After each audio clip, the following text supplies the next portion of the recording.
Head here and ask you, first of all, where you were born and when.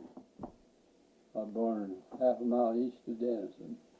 Okay. You know where that is? Sure. And in 1922. 22. And who were your parents? Ray Farris and Ray Farris. Okay, and they were farmers as well?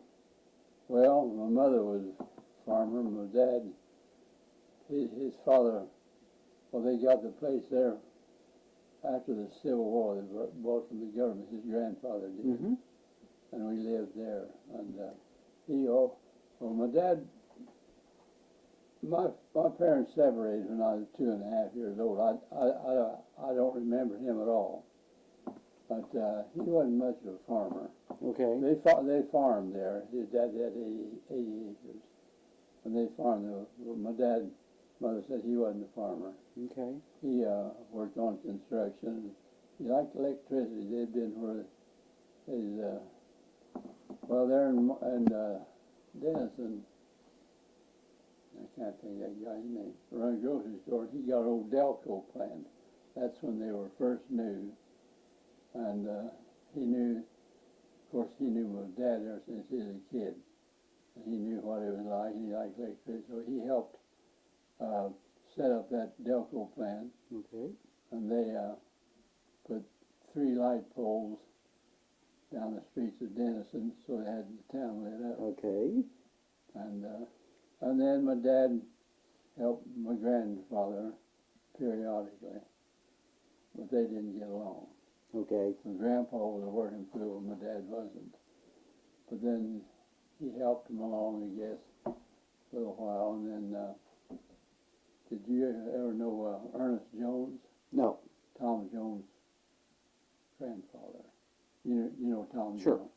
His grandfather. They were good buddies. My dad played baseball. He liked baseball. And I guess he was pretty good at it. Anyhow,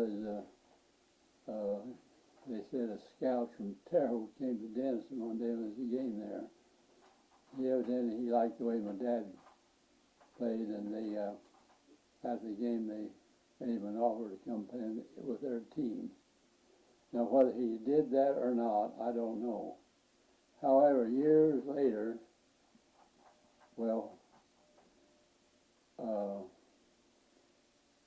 my grandmother passed away because I left mother's brother and grandpa knowing they weren't cooks. They didn't know how to keep house. So Grandpa Setzer asked mother to come down and keep house and live with us. There's 4 of us kids.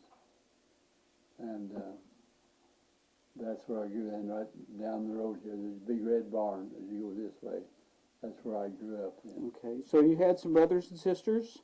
Yeah, you know Mary Farris. I don't know her, no. Well, she was 4 years older, or something like that, older than I. And then Roy, he was the oldest one. And then Una Boyer. And we all grew up right on down the road. There's an old schoolhouse. I went to school here my first year. And it was out of the district, and it was 4 or 5 kids here. There were too many for the school, and so we had to go to Pleasant Hill on the west, down from the Denison Road and on south. Okay, so you went to school someplace close here? Right. Yeah, over there. It was farther away, about 2.5 miles, something like that. Okay. Yeah. Okay, so you went to elementary school there. Here, then my first year. And then where did you go to school? Well, I graduated there, then went to high school in Marshall. Went to high school in Marshall. Graduated in 1940. Okay. Tell me about the kinds of things you like to do in school. Well, I didn't like to study. But I don't know. Well, I took agriculture because I liked ag. And then my junior year, Mr. Ross, Carl Holler, you probably had him. I knew him. He was a dramatic teacher. And I was always kind of a silly nut and told jokes and stories. I had Mr. Holler's World War teacher, history teacher. Okay. And we got along very well. And so he talked me into notion taking the dramatics class. Mm-hmm. So we got into that then, and we were in plays and things like that. A lot of times our class would go downtown, especially the Women's Society. We'd go down there and maybe in their house or some up above in Harlan Hall, we put on a play for them and things like that. Did that through my junior year and senior year. Okay. I was in the junior class play and the senior class play. Well, let's talk about some other things you did when you were a boy. Did you have lots of friends, playmates? Yeah, there wasn't a lot of kids around us down here, but we did. There's Allens lived across the road from us, and there's a Jim Allen. He's 2 years ahead of me in school, but we were good friends. And we used to ride horses together. He didn't have a horse. I didn't either, so we used to ride a couple of work horses on Sunday afternoons and things like that. And his folks came from Covington, Indiana. They were miners up there. And their dad worked at Dresser, down Dresser in the mine. Mm-hmm. And his folks up there had a horse that they didn't want. And they told Jim if he find a way to get that horse, he could bring him down home here and ride him. So my uncle had a truck, and I, at 18 years old, and he let me have the truck and went with Jim's dad up there with Covington to get the horse. And then Jim and I did a lot of riding on Sundays. And Well, that sounds like fun. my uncle had a lot of cattle. He had milking shorthorn and beef type shorthorn both. Mm-hmm.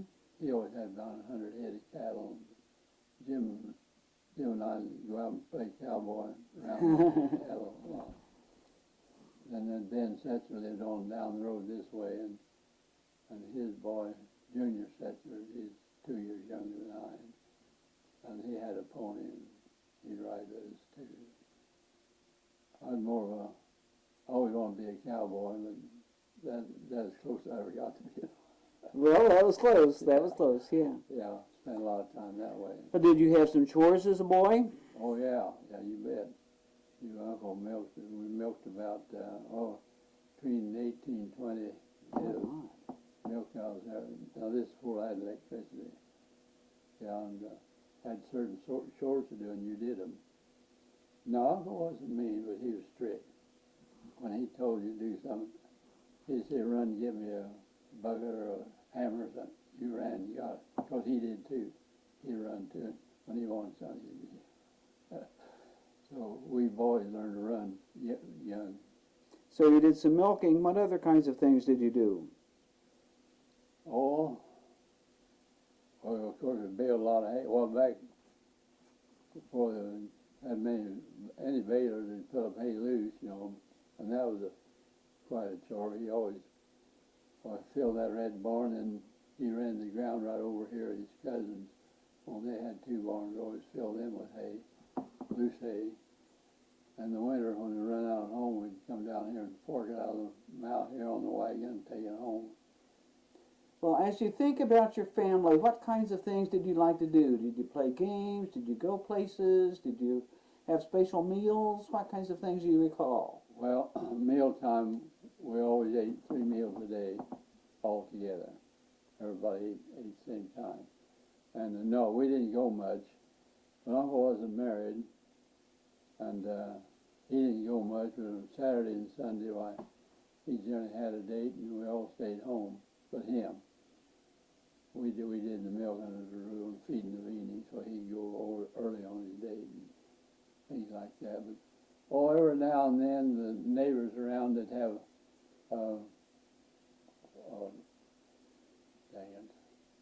we have a pound party, they call them, different people's houses, and then meet there at our house. And it always seemed to me like, well, now this is one awful story maybe, it seemed to me like, well, back in those days, the preacher always went home with somebody for dinner. Mm-hmm. And it seemed to me like he was at our house an awful lot. Because the kid had to stay there, some preachers had children, you had to stay there and play with them, you know. On Sundays? On Sunday Yeah. afternoon. Okay. Well, I always wanted to get on a horse and ride. Well, if they weren't there, I could, but when they were there, I didn't. Sure. Sure. And they'd generally stay till about supper time, and of course we had milking to do, go get the cows.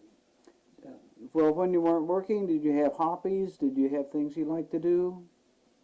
well, we worked all the time. That many cattle, and they had this cattle up at his house and right across the road here. He had cattle down here most of the time. Every day had to go check on them. Those were the feeder cattle, or the dry cows that didn't give milk. Get down here on pasture. Of course, that was my job, right? Okay. Check them, had to be checked every day, see they had water, summertime feed, then, excuse me. At the winter time, they were up there at Uncle's house there, and I always had to, well, just take care of them anyhow, so, Well, let's talk about, you got married. yeah, 1950. How did you meet your wife?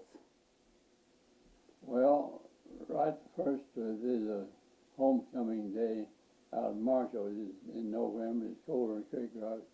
It belongs to the Saddle Club, and I was riding I had a white horse, albino, and I was carrying the flag, and we coming up into the parking. Now, why we came up to high school in the parking lot, I don't know, but that's where they told us to come. And then the band came from out around the football field there, and we met. And I saw this gal playing the clarinet, and she saw me, and we kind of looked at each other, and I didn't know her. But that night, well, of course, time I got home, and we got the horse put away, and the cows, and we got the feeding all. You didn't leave home till the milking was Sure. done. And the time I got out to Marshall, the banquet was over, and the dance had started. I went down to the boys' basement, had to brush my hair, you know, get presentable. And George Murphy, you knew him, and what was that other guy's name? Lived up there by George anyhow. So I'm bad, I can't remember it now. Anyhow, the boys were standing down there. Of course, we knew each other. Hey, Ray, come over here. And I went over to talk to him, you know. I said, there's a girl down there in the gym wants to dance with you. With me? Yeah. Well, who is it? Helen Hornbrook. I didn't know any Helen Hornbrook. I knew Wanda. She was in school behind me there. But Wanda, this girl was quite a bit younger. So I said, well, what does she look like? I wouldn't know her. Well, they told me what color dress she had on, how her hair was fixed. Went down there, and during intermission, there's three girls standing out on the north side, and there was that gal in that color dress. So and just got to them there, and the music started. I walked down, I said, ma'am, would you care to dance? She looked around like she wasn't expecting. She told me, she thought I told me the girl behind her. I wasn't. Anyhow, she finally looked around and said, yeah, people believe it would.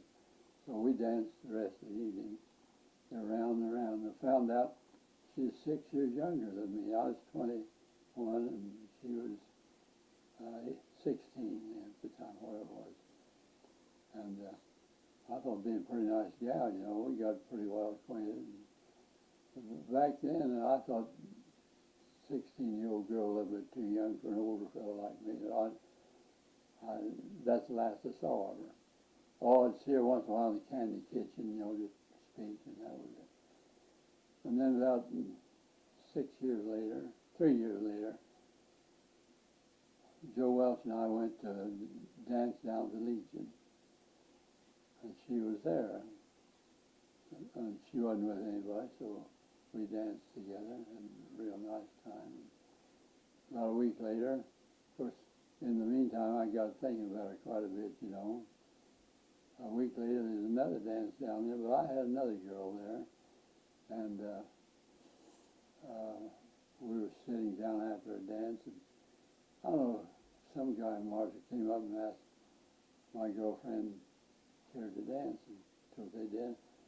And of course, when she left, I stood up, and there was Helen standing there, and she's looking right at me, so I went over to ask her to dance, and we really got along real well.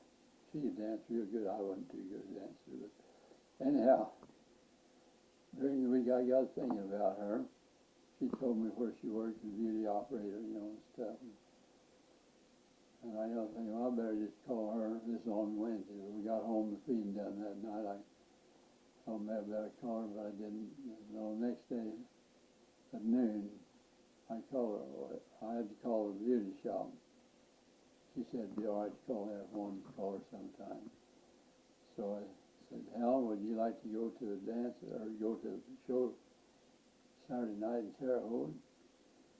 Well, yeah, I wouldn't mind. I said, well, where do I get you? I don't even know where you live. I said, well, I live. Well, gosh, I don't believe I could ever tell you how to get there. Well, how I know where to get you. And in the background, I heard her boss say, Louis Crummins, they would tell him he'll be at my house. Oh, yeah, okay. She said, well, you know, I'll be at Louise's house, and you're in high school. Well, yeah. You know that big white house across the street from the high school? Yeah. Was there a little white house behind it? I'll be there. You know, back then, the little house behind the house was the toilet. You never heard so many women laughing over that. So that's where I picked her up then, and we went to a movie. Of course, we were late, and went to the Indiana Theater, and of course, it was pretty well packed for that time. The usher took us down the aisle and showed his place light way over there in the middle. I believe there's 2 seats over there, so excuse me. We got over there for 1 seat. So we come back. Well, he was waiting. He said, I've been looking back here now. It looks like 2 now. I won't say for sure, but so we went same way. There was only 1. So he said, you better go up in the balcony. Well, there's plenty of room up there. Afterwards, we decided we just, rather than get something to eat in town, we'd go to Marshall. Everybody liked to go to Tom's, you know. Mm-hmm. And at that time, they were building new 40, but it wasn't open, but you could go on. We hauled distillery some, and that's when we went with the trucks when they weren't working, because they said it'd be all right. And on this side of Terre Haute, I believe it's Clear Creek down there. You come this way, then over to the left, a good friend of ours was a jockey. He traded cattle and hogs and horses, whatever it was to be traded. And he had a white mule. Well, Helen liked horses. She didn't know much about mules. Well, I didn't know either. But he had a white mule, and it was always out in that pasture behind the barn, and he came right down to the fence, to the road. I had a spotlight on my car. Of course, we weren't going very fast, but driving along. I said, now that mule ought to be right over here someplace. And of course, then we had the seats, you know, went to her through. So she sat pretty close to me. And don't you know, I turned that spotlight on, hit right that mule right quick, but I jerked it off. I didn't want to find it right away. So we sat there and run that flasher around trying to find that mule. And pretty soon, I said, oh, here he is over there. Well, of course, she's sitting over here, and she had to look over me like that. She kept getting closer all the time. I said, well, you look, you see it? So I shot around this way a little further. She kept looking. I looked around, well, there she was right in my face. I thought, well, maybe I better just kiss her. So I did. That's when sparks flew there. That's a wonderful story. And, That's a wonderful story. We got to the Tom's, and it happened to be a place parked right across the street, so we got out. We were going across the street. I said, you mind looking and see a guy that strawberry jam on my face yet or not? So that hooked it right there on our first date. So Well, that's a wonderful story. we went from there, and 6 months later we got married. You got married. And we had just about 65 years, 65 years of good marriage. So you were 21, Did you have a job? Well, I worked for my uncle. There on Worked the for your farm. uncle? Yeah. He'd promised me if I'd stay there with him, I want to start farming. He'd help me get started farming. Well, we stayed and we stayed and we stayed. But he finally let me have 14 acres right south down here. And we got started. And then in 75, I believe it was, it just rained and rained and rained. He didn't farm tillage acres, about 400 acres. And that spring we only got 30 acres of corn in, and finally got another 35 acres of beans in. And they were all down here on this farm, rented ground. And so he thought maybe I ought to see about getting a job someplace else. Because he had another guy working for him, an older fellow, and he didn't want to lay him off because he had a family, and a big family. And he was getting pretty well out the years. So I got home packing company. You know where Toad Hop or Taylorville is. Uh-huh. Well, you know, it's a pretty rough place. Right. And the job they gave me was in a building where they wrapped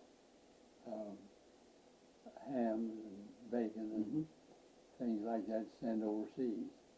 Well, I was no good at wrapping anything. And I told the boss that. He said, well, you'll learn. These fellows will help you. And we got in there. It's just a big room, about the size of this schoolhouse. And there's supposed to be 12 in there. The one guy passed away, and so I was supposed to take his job. And there's the roughest looking bunch of critters in your life. And I found out they was all from Taylorville. Of course, you took your own lunch, you know. At noon, well, he introduced us to everybody. And they were nice, friendly guys, you know. And we were sitting out on the side of the building eating their lunch. And this guy sitting by me, but he was the guy I was working with. And he said, boys, this guy's a farm boy. I reckon he carries a pocket knife or got a knife on him. And he had just finished his dinner and he just reached down his breeches and he'd pull a knife about that long out there. You have a knife like this? Heavens, no, I never saw one that big. He said, well, you're a farmer, don't you ever farmers carry a knife? Well, sure we carry a knife.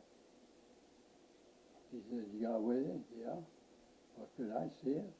So I pulled out my pocket, you know, a blade about that long.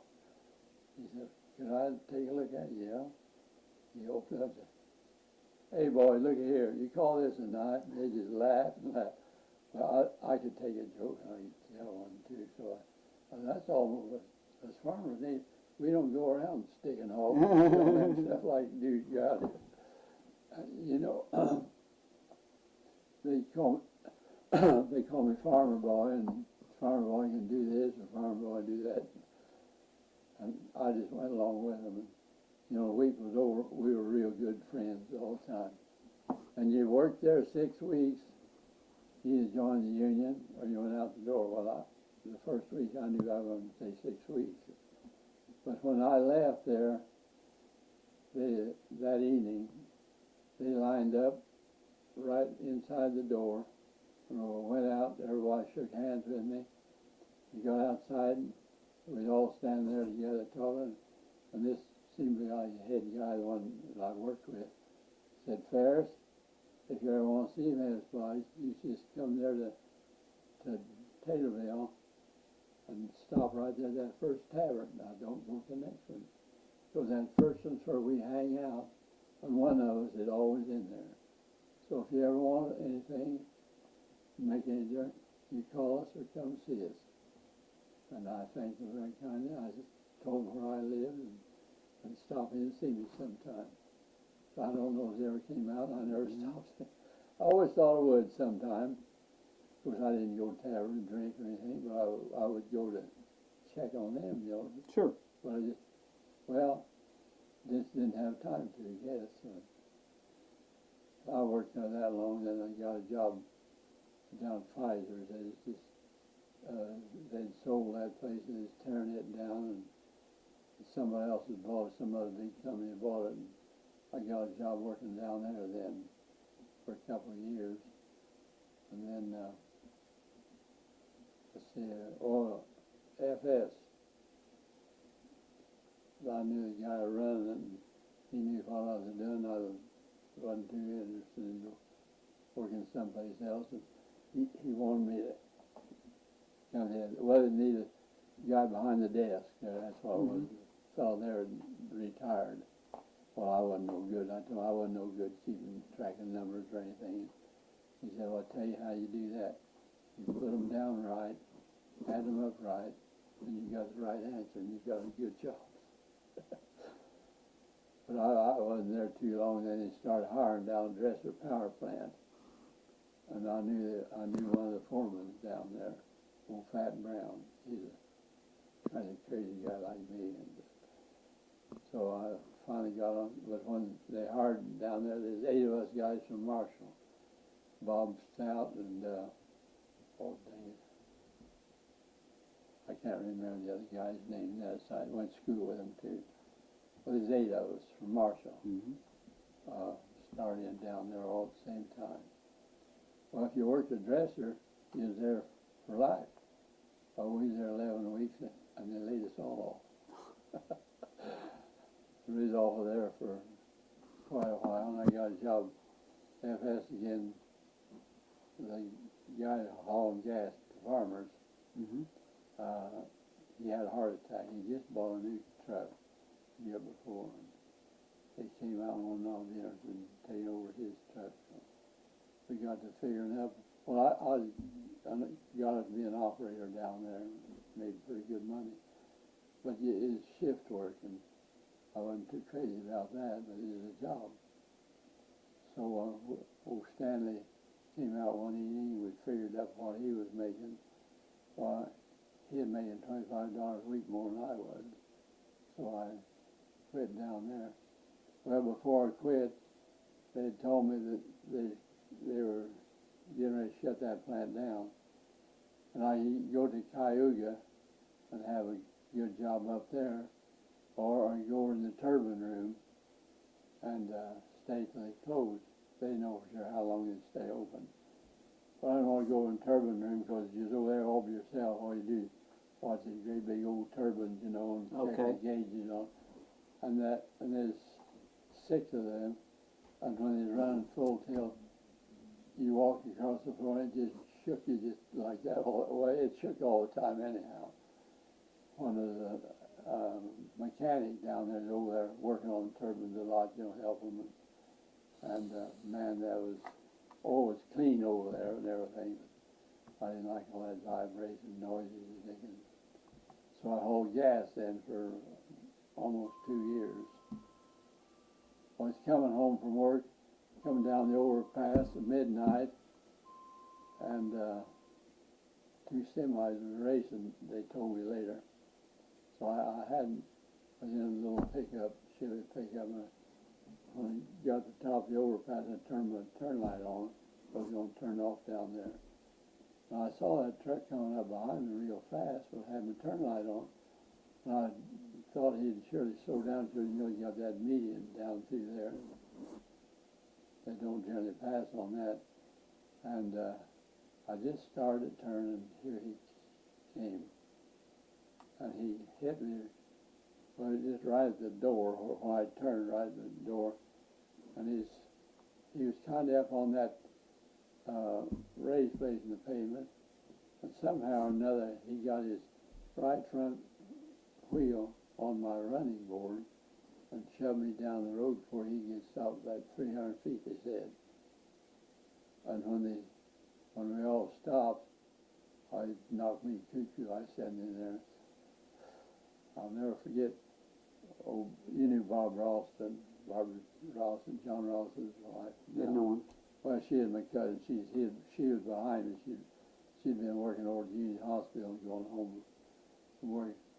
Sitting in the passenger side, the door was open. I can feel myself just sitting there right now. My finger was bleeding, was hanging over there. I looked down there, old Barbara's down there. I said, somebody must have got hurt here, the bleeding. I didn't know what I was talking about. But then I guess I had a pretty rough ride. And so she said, she told Helen later, says, Ray, you want me to get a hold of Helen? I said, who's Helen? Oh boy. That didn't go over very good. But then I was off work for 3 months getting over that job. Didn't break no legs or anything, but that night I had glass all in my body. They took glass out of me for a while. But then I got over that okay. And then, let's see, after that, well, Uncle let me rent some more ground. And then coming home one evening, well, to go down there, you go down this road straight on down, you go down through the country. It's only 5 miles down the Dresser. But you ford the creek. And when the winter time, when it froze up or bad weather, you went around up and down the Robinson Road and crossed 15 miles that way. So I was coming home, it was in summertime. Neighbor guy was an older fella, was cultivating beans. And when they came up the road, I saw him stop at the end, he's around behind his cultivator working on it. So I stopped and just say hello and stuff like that, you know. Named Bud Homer Horsley. Heck of a nice old bachelor fella. And so I stopped with the talk and said, Bud, can I help you there? No, Ray, I'm working on this old pile of junk. Says, I'll just run the thing. I've been thinking about just running in the shed and telling Walt Blockman he owned the farm there. Said, Walt, I'm quitting farming. And I said, oh, you want to do that? Yeah, I'm planning on to. I don't know when. I said, well, when you plan on do it, well, where I owned the farm then, right north of it, it used to be all be together with a water ditch went down between my ground and his. He said, Bud, you get ready to do that, just let me know and I'll just jump that ditch and keep over here and just keep plowing. Would you like to do that, would you? Not if you're going to farm, no. But if you wasn't going to farm anymore, I wouldn't mind doing it. That's all I said to it. And that fall then, I was combining beans running on up the road this way. I saw Bud's little red pickup coming down the road. And when it went down the road, Bud was driving fast. He didn't horse around, but he was going slow. So I figured he was going to stop and just neighborly talking. Got over to him and said, Ray, got some pretty good news. Well, yeah, well, what's that? I'm through farming. Well, good for you. Congratulations. And you're going to farm Walt's place. About 100 acres of right joined there. You gotta be kidding. I said, well, heck, I just got a tractor and a corn planter. So I got that already fixed. He'll buy all my farm equipment. Well, he wasn't a very big farm. He had one tractor and machinery. And he took care of it in good shape. I said, yeah, I know you have, but I'm not getting money either. Oh, we got that fixed already too. Oh, you're way ahead of me. What in the world are you doing anyhow? He says, I told Walt this evening when I quit and put my tractor in the shed, said, Walt, I'm through farming and I'm going to rent my ground to this ground to Ray Farris if you're willing. Ray Farris, yeah, I know him. He said, well, if he'd do like you do, I'll be fine. Walt said, he'll do it. I know he will. I'm going to tell him about it. Well, that's how I got started farming then. Uncle never did rent me a more, or help me do a thing there. But then we've had a wonderful life, my guy. So Walt, he liked to hunt and shoot. Every Sunday, he just lived here just quarter mile east here. He knew hunters from all over the country. Men come there every Sunday, and then he had a big pile of dirt away from his house there where he lived, and they used that targets up shooting. Guys bring guns to side them and stuff. And every year for Christmas, now Mike got interested in guns, my son, and every year for Christmas, we could depend on getting 2 boxes of 22 rifle shells apiece, and sometimes the shotgun shells came in a carton, 410. Well, he makes them 410s and 12 gauge both. We got all I still got several of that he gave us. We didn't do a lot of shooting, but we had a lot of fun. Yeah. Well, that sounds great. Let's talk about some other things. Yeah. As you think about everything you've done in your life, you've lived a good long life. Was there a particular event that you particularly remember that was something you particularly remember? Yeah, we belonged to the Saddle Club. And I finally got a horse of my own. You knew the Bartrams, I reckon. Bartram, Albert, and Sure. Pete. Sure. Well, their dad, I just got out of high school back then. Their dad was down for dinner one day. Aunt Corey, that was their mother, was my mother's sister. And Uncle Mary and I was good friends. He's an old horseman. He down one day and said, Puddin', that's my nickname. Puddin', I got a horse up there you ought to have, a colt, 2-year-old. Reagan said, oh, Uncle, let you have a colt? I said, I don't know, we had to ask him. And he got telling us he's half Percheron and half saddle horse. Nice gentleman, not broke the lead, and that's about all. But he's nice and gentle. Said, you ought to have that to ride. I didn't have any ride but a workhorse. And Uncle said, yeah, we could use another one. All right, surprised me. So we brought him down. He wanted $50 for him. I didn't have $50, but Uncle said, well, we'll take care of that. So he loaned me $50. And that was Sunday. So the next day, I didn't even have a saddle. Uncle had a saddle that his dad got him when he was 16 years old. It'd never been wet, just regular little saddle, you know. So I could use it on Sunday if the sun was shining good and it wasn't going to rain. Otherwise, it hung down the green. And so he let me put that on old Smoky, and we led him around, and he shook the saddle. And he said, well, I'll hold him and you get on him. I got on him, led him out, and the old horse was broke right then. He didn't do a thing. So I rode him a lot, but he couldn't run very fast. Now, Smoky was down, he didn't do anything, ride him any place. They had Saddle Club. Had contests, you know, all different kinds. I wanted something wrong. Louis Landis from Paris, maybe you knew, he was a stock dealer up there, had the stock. I didn't know him. And he had horses, and he called up one day, says, Harry, I got a carload of cattle up here, and there's 2 carloads, and they ship a horse without an extra freight for the horse in a carload of cattle, so we got a horse in each car. One of them's an albino, and the other one looks like one. I know he's got dark skin. He said, your boy there needs a horse, and they just come up and get one. So Uncle needed horses too, so we all looked at him.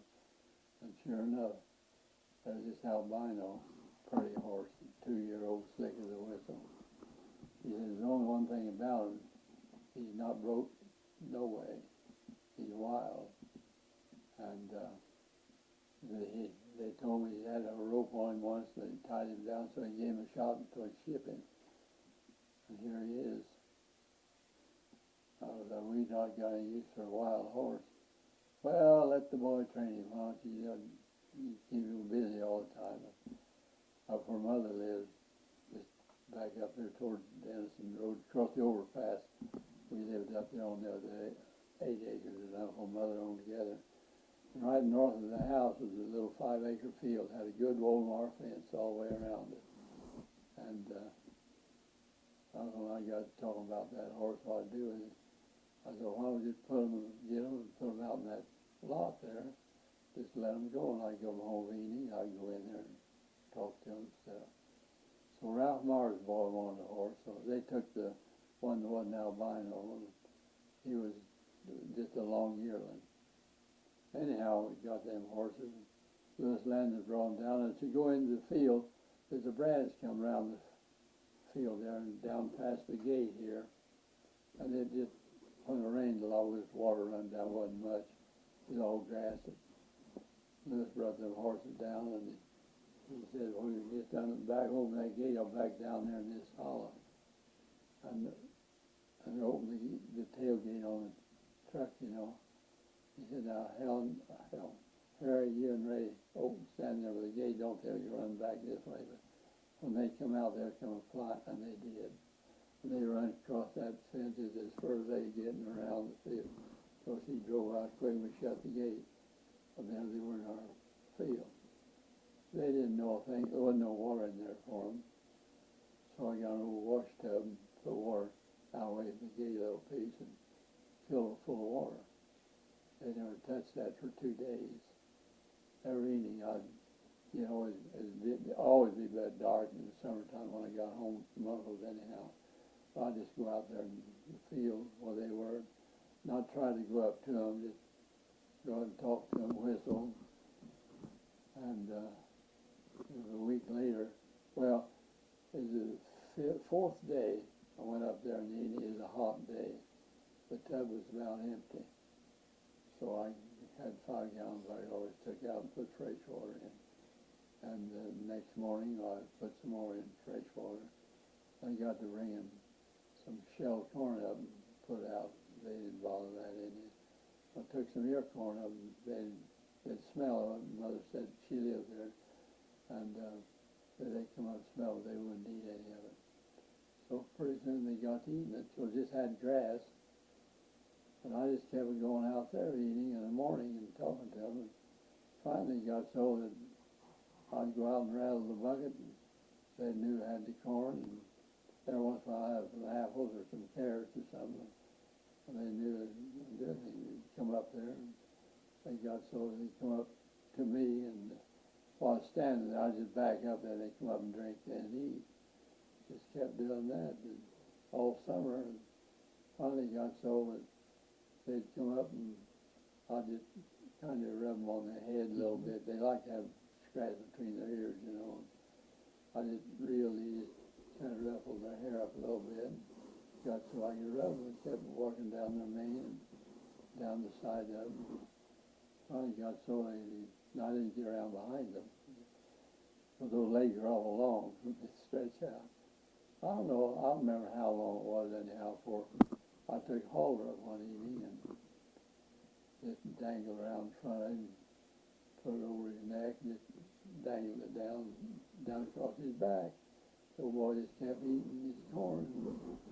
And just did that several times. And finally one day evening I went up and took the halter and just put it down over his face, you know, and rubbed him. And he raised his head up and chewed his corn, and I just slipped that up on his nose and over his head and buckled it up, and he didn't do anything. And just kept rubbing them like that, both of them. And, I don't know how long it was. Well, in the meantime, I got in a western saddle. It was an old one, but it was a big one. I'm more of a cowboy then, you know, like Don Davison. You knew him. Sure. Don and I were good buddies. Anyhow, put the saddle on him, Uncle held him, and he led him around a little bit, and he didn't do nothing. He said, well, you going to get on him? Yeah, if you hold him. He said, hold him tight and try to hold his head up so he won't get down and throw me off, maybe. You know, I got on that horse, and he didn't do a thing. Uncle led him around there for 15, 20 minutes, and both ways. And after that, I put a bridle on him, bit in his mouth, and just leave that on him for a while, and he got used to it. And then one day he put reins on it, and I got on, he led him, and I guided him. Got on just fine. Started out neck reining him, and then he broke out, never did buck. That horse never did buck, and he's wild than a rattlesnake. I forgot about rattlesnakes. And that's a highlight of my life. I rode him a lot. I took him down to Uncle's and rode him in the evenings. Instead of going up there, I'd bring him to this next road goes south. Is a dirt road. Then I wanted to toughen him in so he run him in races, you know. Riding a mile down the road, just right straight down. I did that all summer long, and I'd run him a lot and then walk him and jump off on him. I was doing that.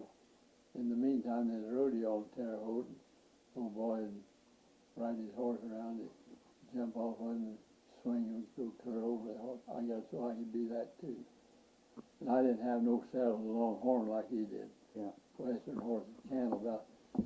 I just swing up and slide through the saddle and down the hill and come back over. I thought it really sounded It's a great story. Well, as you think again, as your whole life now, what historical events or particular events do you remember? Well, I never got into anything really exciting, except when I just, before I had any, I was 10 years old. Uncle needed another horse. He had an old horse and he died, so he needed another horse. You ever hear tell of Juddy Harlan there in Marshall? No. He used to, I don't know if they owned the Harlan Hall or what. Okay. But they had all plays and stuff up above, and then underneath was parking in the wintertime. Well, Juddy Harlan, there's nothing in that old store building, the back of it all. But he ran at that bottom. He bought and sold horses. And he had horses in there tied to the wall, you know, for people to go and see him. Uncle knew him real well, and he called him on the phone. Yeah, I said, I got six or eight horses here, and you'll find the one you like. And we walked in there, and there was a little dapple gray, wasn't no little, 14-hand horse, dapple gray. And he's a real pretty, he's almost a white mane and tail. And as we walked through the door, Juddy said, Harry, now that third horse, that dapple gray, that's one that I think you would like. He's a quiet horse. He's 4 years old. He broke to ride and drive. And he's not afraid of trains or cars or anything. And he's going to cost you a little bit more, but he's broke. You can take you home working for a week, and if you don't own it, I'll give you your money back. So you say he broke to ride? Well, this time, he'd backed him out and was holding him. I was standing right there by. He just took me on my arm and put me up on that old horse. And the rope said, well, son, you ride him down then and ride him back. And I did. I said, we'll take him. So, and he is the horse I rode until we got somebody better. And I thought that was something, getting to ride that horse like that. But then, well, this isn't no historic or anything, but in the U.S. history class in the senior year, it was at 2 o'clock in the afternoon. The nice weather, Mr. Howard liked peanuts. And he'd be standing up in front of the class shortly after we started. Mr. Ray, would you please stand? So, yeah, sure. I said, he recently said, would you take Mr. Howard's keys and get in his car and go down to the 10-cent store and get Mr. a quarter of the peanuts? I said, now? Well, yes, what's the matter with now? They'll have them down there now. So I go down there, and one day, he said, Mr. Ray, why don't you take Mr. Jack Taylor with you down there? Now, you boys can eat some of the peanuts, but don't eat more than half of them, because Mr. Howard likes peanuts. So Jack and I went out. We got peanuts. We came right back. Well, we thought we were sitting on top of the world. We get to do that, you know. That's a great story. Well, I wanted to tell you on the phone that nothing has happened. Now, Mother went to Terre Haute shopping more than did, because it's 8 miles to Terre Haute, 8 miles to Marshall. And we doctored Doc Baldridge. He was her cousin over there. But when Doc died, then Dr. George got to be the doctor. Mm-hmm. And we doctored him then, from then on. And the ladies, the 2 old maids and bachelor own this place over here. And when I got old enough to drive, a lot of times I'd take them out to Doc Mitchell. Mm-hmm. It wasn't George, the Mitchell, or his cousin or uncle, whatever he was, and haul him to town. Get it. You know, Rosie always, we go past ready makers, they like their ice cream. And she'd send me in to get, well, before ice cream cones. That was something great, you know. But then, then we had rural youth, and that's when Helen and I were married, and we belonged to rural youth, and she belonged to the ladies, some of the unmarried beautician stuff. And every once in a while we'd go to, she'd have some big meeting in maybe Springfield or someplace, and if we wasn't too busy, well, I'd take her. But we really didn't do anything about that you'd want to be, you call it historic or anything like that at all. I haven't. Okay. Okay. Not that I can think of it now. If it had been something that's really up in the area, I remembered it. Well, I have one other question I want to ask you. If there was a stranger, somebody came to visit and asked you about Marshall and what you think of it and why you live here, what would you tell them about Marshall? Can't beat it. Can't beat it. Why would you say that? Well, everybody's always been so good to us out of Marshall. No matter what, well, Mother liked to go out there. It's a smaller town, but it had more variety in Terre Haute. But I'd say she did half her shopping in Marshall and half in Terre Haute. Old Doc Baldridge, he's a family member, and he liked for us to come. So whenever we went to Terre Haute, Mother always wanted, he's always in 12 points up on the second floor. And we always made a point to go up and just say hello to him. Then in summertime, he and his wife and two girls would come out and have dinner with us a lot of times. And so that's the main reason we went to Terre Haute. Well, what about Marshall? Well, she liked to go out there because most of the people around went to Marshall. And she'd see people, Mother wanted to go out and go. Well, she had 4 kids, and she had to take care of Uncle Harry. And she'd do anything in the world that he asked her to do, no matter what it was. She always had a big garden and truck patch. And there's 4 of us kids and him. And she had washing no electricity back then, you know. She's busy, too busy going places. Well, she belonged to the Ladies Society Marshall. And once a month they'd have a big meeting in Marshall. Women, Methodist women would, you know. She wouldn't miss those for love of money. And she always liked Marshall. Her dad used to go to Marshall because back then it's closer, you get there quicker with a team of wagon. He said he couldn't get to Terre Haute. So they then went to Marshall or Terre Haute. But then no, we always liked Marshall real well. Well, Ray, I want to thank you very much. You've had some great stories. You told me on the phone you didn't think there would be many stories, but you've had some wonderful stories. And I appreciate your talking with me. That saddle club business, I enjoyed that more than anything I ever did. I liked to ride, and you had contests. This was back before they had